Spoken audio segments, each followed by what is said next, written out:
Je sais pas vous, mais moi je vois bien un petit poster Stargirl juste ici là. Bonjour à tous, j'espère que vous allez tous extrêmement bien mesdames et messieurs et bienvenue sur cette toute nouvelle vidéo. Une vidéo qui va bider comme pas croyable. Cette vidéo ne va pas du tout marcher. Vous savez quoi, je colle les 150 voire 200 vues à tout casser.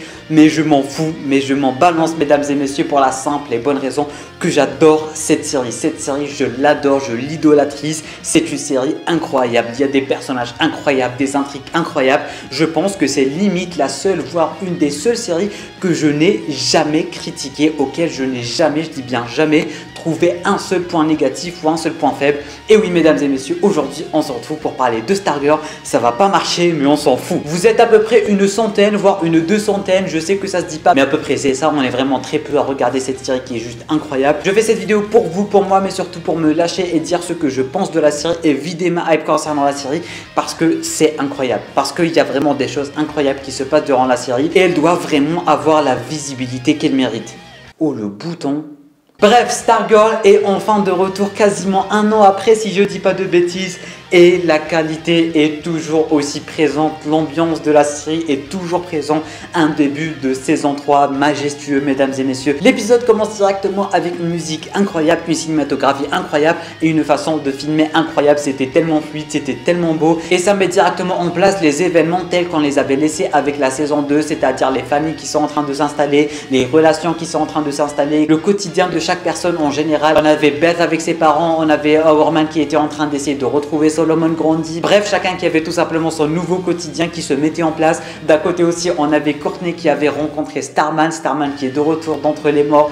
Et du coup, dès le premier épisode, en fait, on voit les intrigues se mettre en place, on voit le malaise se mettre en place. Et ça, c'est vraiment génial. Et on va en reparler, vous allez voir, parce que ce petit malaise, en fait, ce genre de petite scène de rien du tout, mais que nous, en tant que spectateurs, on arrive à ressentir, on le trouve pas vraiment dans toutes les séries. Et vous allez voir de quoi j'ai envie de parler. Bref, rien que l'intro, elle est juste incroyable et dès le début de l'épisode on avait un truc en mode Warner Bros Television et tout et là tu te dis c'est bon, il y a de la qualité, c'est une branche de la CW d'accord, mais là tu vois le Warner Bros Television, tu te dis c'est de la qualité et c'était présent, c'était de la qualité. On est limite pas en train de regarder un truc à reverse, on n'est pas en train de regarder de la CW tout court en fait et c'est ça qui est beau. On n'est même pas en train de regarder du Superman and Lois, à quel point cette série en fait elle est bien au-dessus. C'est de la qualité de Titan, Doom Patrol et compagnie. C'était même pas de la qualité de Superman et Lois et Dieu seul sait à quel point Superman et Lois est une série de très bonne qualité, mais là on n'a tout simplement pas l'impression qu'on est sur du teen série ou CW, un truc dans le genre,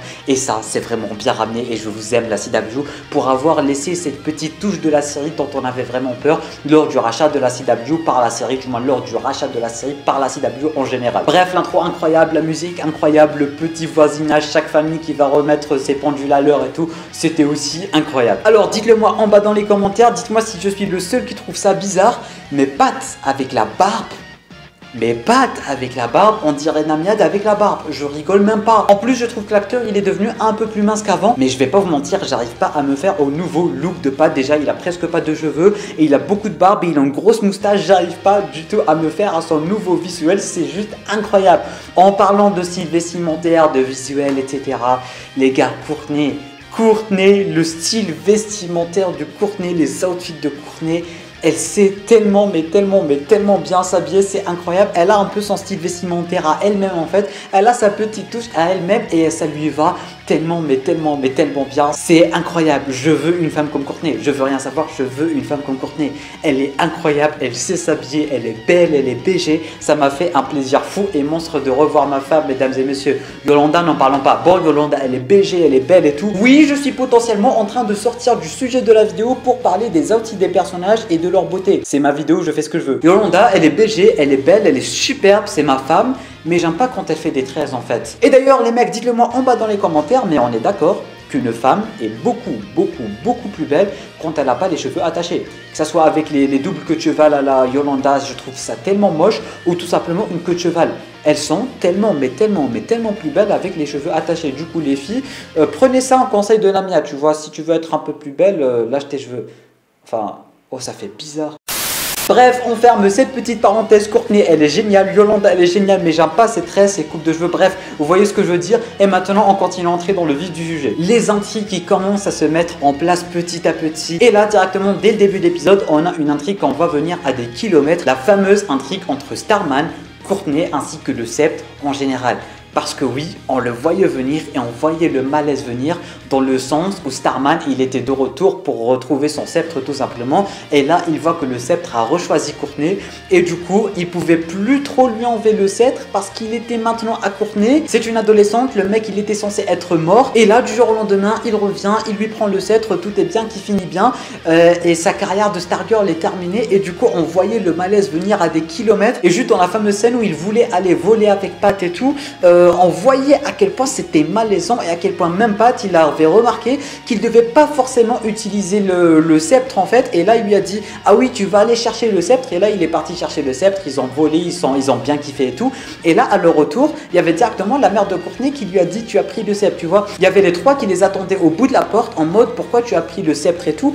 Et j'ai trouvé cette scène tellement malaisante, mais surtout réaliste en fait, parce que c'est le genre de scène qu'on peut avoir dans la vraie vie. Et ce que je kiffe le plus avec cette série, c'est qu'ils ont réussi à nous faire ressentir ce fameux malaise et cette fameuse scène un peu délicate, si je peux dire ça comme ça, dans le sens où il n'était pas forcément censé lui prendre le sceptre, mais il a quand même pris, et le sceptre, il savait pas vraiment sur quel pied danser, parce que d'un autre côté, on a Starman qui a carrément travaillé un lit pour le sceptre, mais un lit comme ça, genre une armoire pour le sceptre en général, et il l'a mis devant son lit, et du coup, durant tout l'épisode, en fait, on remarque que Courtney, ça la dérange un peu, dès qu'elle a vu la fameuse armoire du sceptre, elle lui a dit ouais, tu l'as mis devant ton lit, quand il a pris le sceptre et tout. Et du coup là on voyait ce côté malaisant entre les deux personnages, mais aussi d'un côté Courtney qui était un peu triste de perdre le sceptre, etc. Et le fait que Starman revienne du jour au lendemain, et le fait que ça soit tout simplement son sceptre, alors elle pouvait quasiment rien faire en fait. Mais d'un autre côté, il lui avait dit qu'elle pouvait reprendre le sceptre, mais d'un autre, il continue toujours à l'utiliser, et du coup ça créait un petit malaise, ça créait des scènes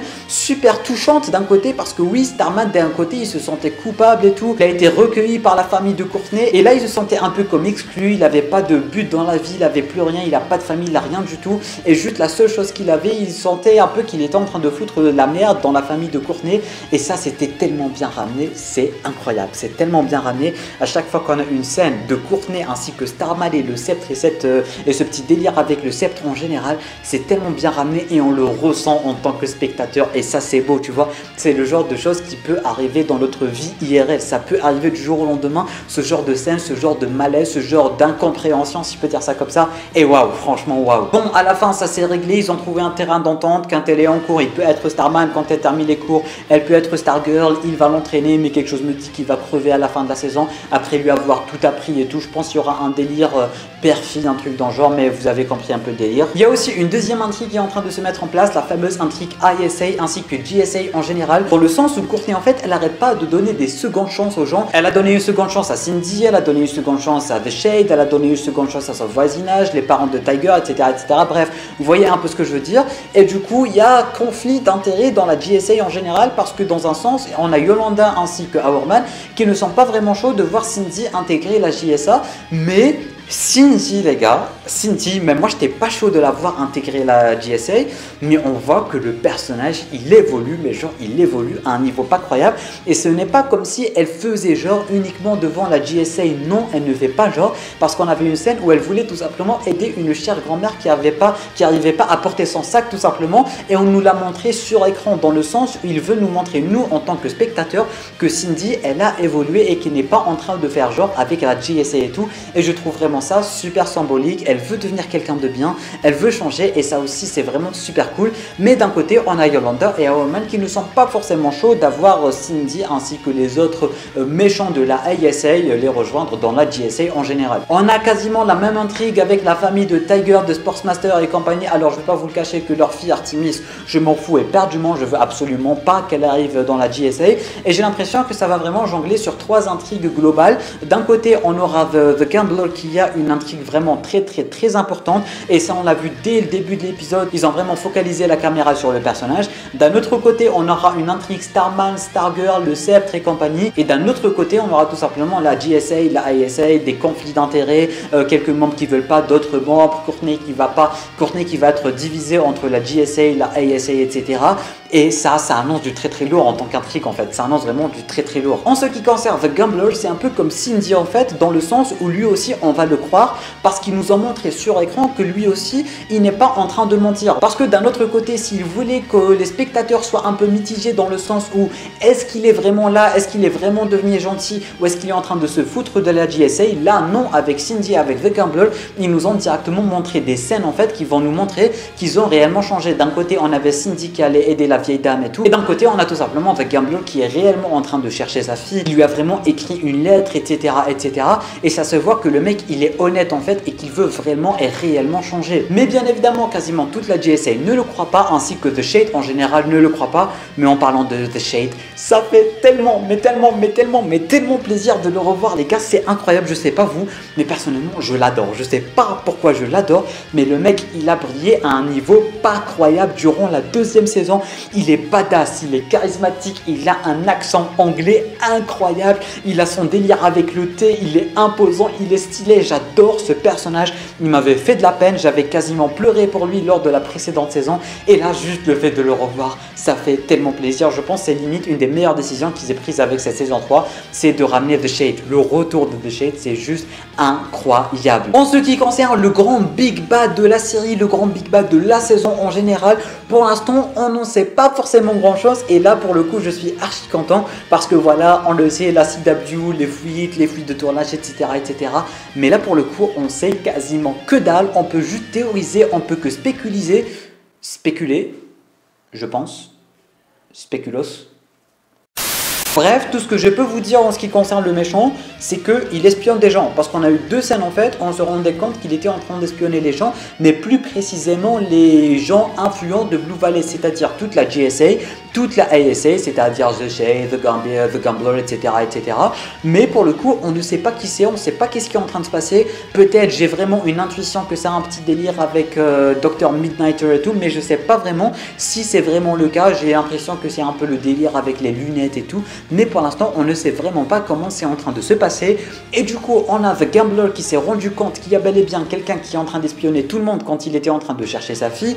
Il a trouvé la caméra et là pour le coup apparemment à la fin de l'épisode on l'a tout simplement retrouvé mort. Alors je doute vraiment mais vraiment que Cindy soit celle qui l'a tué, parce que c'est bon, on sait nous-mêmes en tant que spectateurs que Cindy est une gentille, contrairement à la JSA qui est forcément persuadée qu'elle est méchante. Mais nous on sait qu'elle est gentille, peut-être juste qu'elle est arrivée sur la scène du crime avant l'arrivée de la GSA. Et du coup on a The Gambler qui a découvert qu'il y avait quelqu'un qui était en train d'espionner tout le monde, c'est-à-dire et forcément le Big Bad, parce qu'on le voyait sur le poster officiel de cette saison 3, on voyait Stargirl et dans le fond on avait des téléviseurs et des gens qui sont en train d'espionner les mecs de la JSA et ainsi que de la ASA en général. Et du coup pour l'instant on ne sait pas forcément sur quel pied danser, on ne sait pas vraiment qui est le méchant, mais en tout cas ce qui est sûr et certain, The Gambler il a découvert qui était le méchant, il a découvert qu'il y avait quelqu'un qui était en train d'espionner tout le monde, il s'est rendu compte, il allait prendre la caméra et là il s'est forcément fait tuer.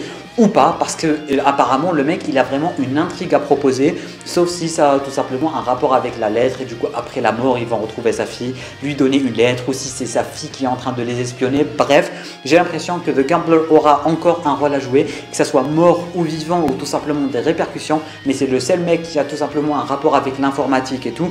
Et du coup pour le coup il y a le mec qui est en train tout simplement de les espionner, c'est informatique, c'est des écrans, je pense qu'il aura tout simplement un rôle à jouer dans tout ça. Je pense mesdames et messieurs avoir dit tout ce que j'avais à dire à propos de cette vidéo. Je pense que c'est une des vidéos les plus longues de la chaîne, mais parler de Stargirl dans une vidéo longue, me lâcher, dire ce que je pense, dire ce que je veux à propos de la série, ça me fait extrêmement plaisir. En tout cas mesdames et messieurs, vous êtes quasiment 100-200 personnes à regarder cette vidéo, alors laissez-moi un gros commentaire pour me dire tout ce que vous avez pensé de la série en général. Qu'est-ce que vous avez pensé de ce début de cette saison 3 que je trouve tout simplement majestueux les gars, vraiment je veux savoir tous vos avis en bas dans les commentaires. Si vous avez aussi des théories sur les méchants, si vous avez quelque chose à dire, c'est en bas dans les commentaires que ça se passe. Tu peux t'abonner à la chaîne YouTube ainsi qu'activer les notifications en cliquant juste ici. Tu peux regarder une autre vidéo en cliquant juste là. Et sur ce, moi je te dis à très bientôt pour une toute nouvelle vidéo. C'était Namiat, portez-vous bien.